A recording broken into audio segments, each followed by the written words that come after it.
Good YouTube, Quinn Wade, back at it with that instant basketball analysis. We're going to talk about the San Antonio Spurs. Of course, they're still winning and they're still dominating their opponent and they're still going out there putting on a hell of a show. And now they're 4-0. While the Raptors are now 1-3.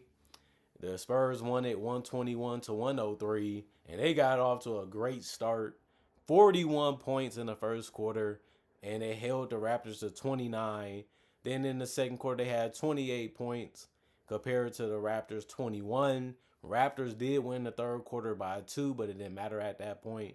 28 to 26. And the Spurs won the fourth quarter 26 to 25 to finish off the game in blowout fashion. But Brandon Ingram did his best in 32 minutes. 5 of 11 from the field. He did go 0 3 from the 3-point line, 4 4 from the free throw line. 3 rebounds, 5 assists for him. No turnovers. 3 personal fouls. He was a minus 21 and plus minus with 14 points. You would like to see a little bit more from him, but he was trying to be passive while looking for his shots while not trying to get in people away. It worked a little bit, but they needed somebody to really have a big night, and they never had it besides from R.J. Barrett, who played 32 minutes, was 9 of 18 from the field, 2 of 7 from 3, and 5 of 5 from the free throw line. He also had 2 rebounds, 2 assists, and a steal. The floater was working. The layups was working. The threes was working. So overall, this is a good game from R.J. Barrett. 2 turnovers, 1 personal foul. He was a minus 13 and plus minus had game high for the Raptors with 25 points. And I think that actually was the most points in the game, and it was. So he had game high in general with 25. Scotty Barnes only took 7 shots and 1 free throw, which he missed. He was 2 of 4 from 3, 3 of 7 from the field in 30 minutes. He also had 8 points, 2 assists, 3 rebounds, 1 block, 2 turnovers for 4 personal fouls, and was a minus 8 plus minus. Not the best game from him. They needed way more from him. Didn't work out that way. You just got to play better in the next one. You can say the same thing about Jakob Poeltl. 24 minutes, 1 of 6 from the field, 2 rebounds, only 1 assist, 1 block. He had 4 turnovers and 3 personal fouls. He was minus 9 and with 2 points. He was absolutely shut down, absolutely locked down, and he couldn't get anything really to go besides 1 shot. He didn't even get to the free throw line. And then Emmanuel quickly 32 minutes, 4 of 7 from the field, 2 of 4 from 3, 5 of 6 from the free throw line, 15 points, 7 assists, 3 rebounds, 3 steals, 2 personal fouls, a minus 9 and plus minus. He had a good game. Gotta like the passes, especially with no turnovers. You gotta like the defense being there and the shooting being there. But that was it for his night. Sandro, 17 minutes, 2 of 2 from the field, 1 of 1 from 3, 0 of 2 from the free throw line, 2 assists, 1 steal, 2 turnovers, 1 personal foul. He was a minus 4 and plus minus. He finished with 5. Took high percentage shots, but you just wanted him to make his free throws. Other than that, he had a good game. Colin Murray Boyles, 24 minutes. He had the most points off the bench, was the only guy to get in double figures at any statistical category, which was 19 points with 7 of 13 shooting from the field, 3 of 5 from 3, 2 of 4 from the free throw line. That was probably the worst thing he did besides having 2 turnovers. He did also have a block, 3 steals, 1 assist, 3 rebounds, and 1 of them was offensive. He was a minus 17 and plus minus, but I still look at this as one of his better games, if not the best game he done had so far in a Raptors uniform. Jonathan Mobo, 3 minutes only was played from him, so he finished 101. He had an assist with 2 points. Oshie Abaji, 12 minutes, 2 of 4 from the field, 1 rebound, 2 assists, 1 steal, plus 5 and plus minus 4 points. Jamal Shed, 16 minutes, 2 of 6 from the field, 1 of 4 from 3, 1 of 1 from the free throw line, 2 rebounds, 5 assists, 2 turnovers, 3 personal fouls, a minus 9, 6 points. The assist was there. He did turn the ball over a little bit, but not a crazy amount.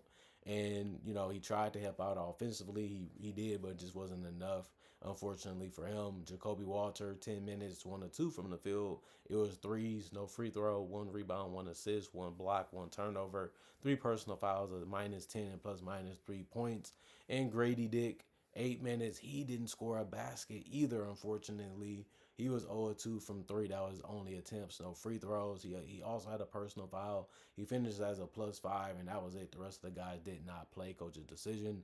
37 to 79, 46% from the field. 12 of 32, 37% from three. 17 of 23, 73% from the free throw line.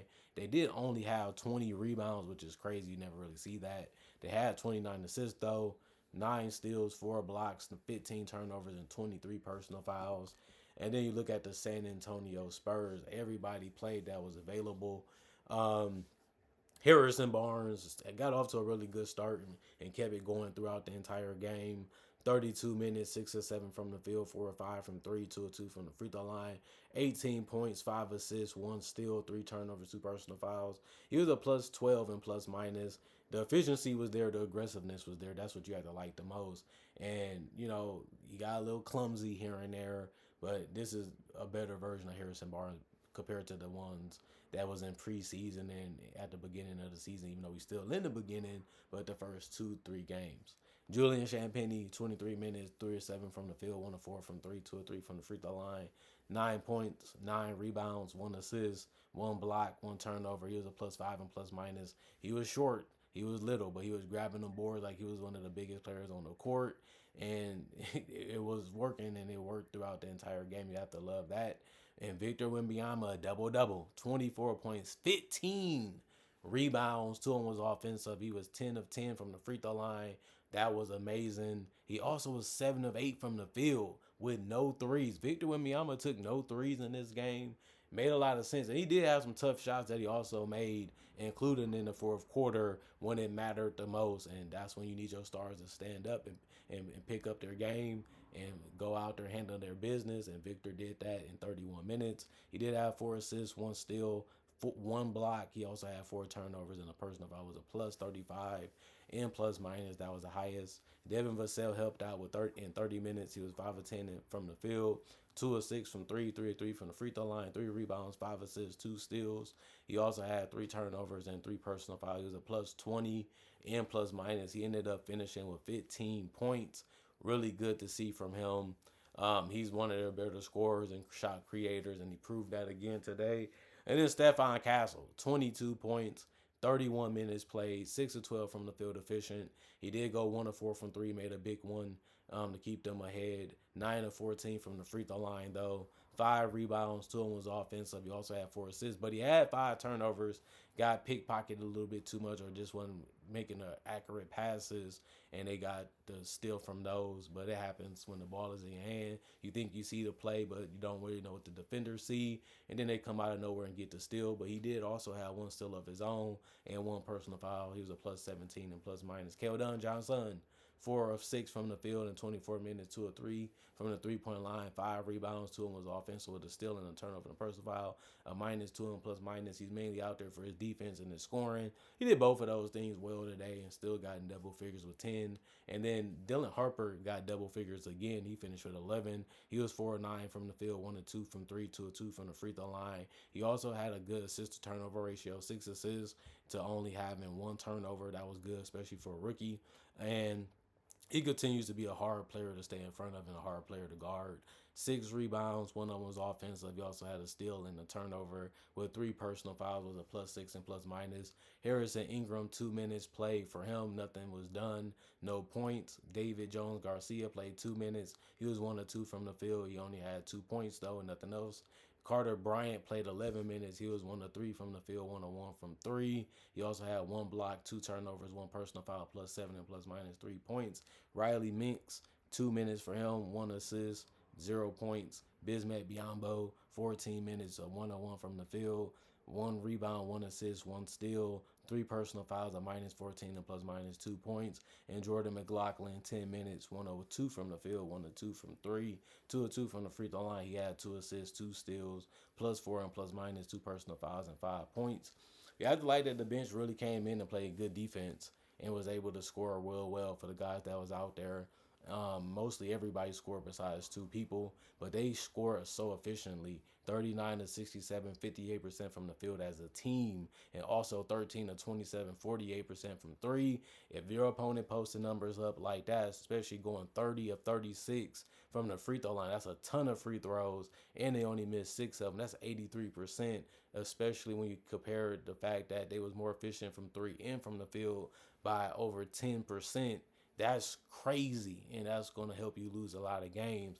Plus, they had 24 more rebounds, and they had the same amount of assists and 10 steals, which was more than the 9 that they had. And they had 3 blocks. You thought that that'd be something that wouldn't happen, but the Raptors did win that one. And they also did commit more turnovers than the Raptors with 20, but they committed less personal fouls with only 17. And the Spurs will be happy, man. They got another win. They continue to show that we're going to possibly be a playoff team this year. That's our goal. That's what we're trying to do. And they're getting off to a great start, and it's really looking amazing. It's really looking fun. It's looking interesting, and we'll be showing you all different type of ways that you can attack this game offensively.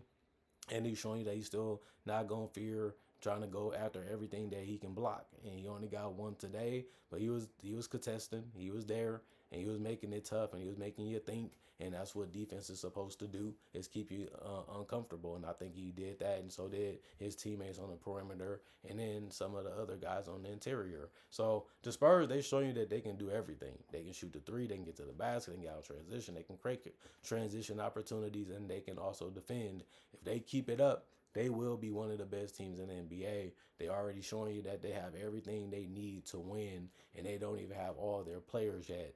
And that's the scariest part about it all. But the Raptors, you got a chance to beat the hottest team in the league. You couldn't get it done. You probably want to get them the next time. You played well. You just couldn't keep it up. And then the defense wasn't there. The shots was just falling for them. It was just their night. It was just their game.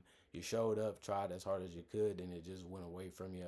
And now it's just time to pack up your things and go on to the next game and try to win that one, because this one wasn't even close. But it happens that way sometimes. And they just got caught playing against the hottest team in the league, and they still feeling themselves, and they went out there and obliterated you. It's part of the game, part of the schedule, part of the regular season. And we'll see if the Raptors can rebound and continue to try to find a way to win more games than they did last year. Comment, like, subscribe, share. Hit the notification bell to get the analysis when it first come out. Also do conversation videos just like this about various NBA only topics. Also do breakdown with real footage of legends, current legends, rookies, and also future stars. Also do mock draft and draft coverage. Plus I got over 3,000 plus videos already on my channel that you can watch right now and enjoy at any time that you want. And I also try to make videos every day throughout the day to always give y'all something to watch and something to look forward to when it comes to basketball and NBA content. Not only that, thank y'all for appreciating the content for what it is and continuing to come back, continue to make time for me, and continue to show love that y'all really enjoy this channel and the content that I offer on it. Not only that, y'all stay blessed up, y'all stay good. Peace. See y'all later today, most likely with more analysis. And I'm gone for now, and see y'all again, hopefully.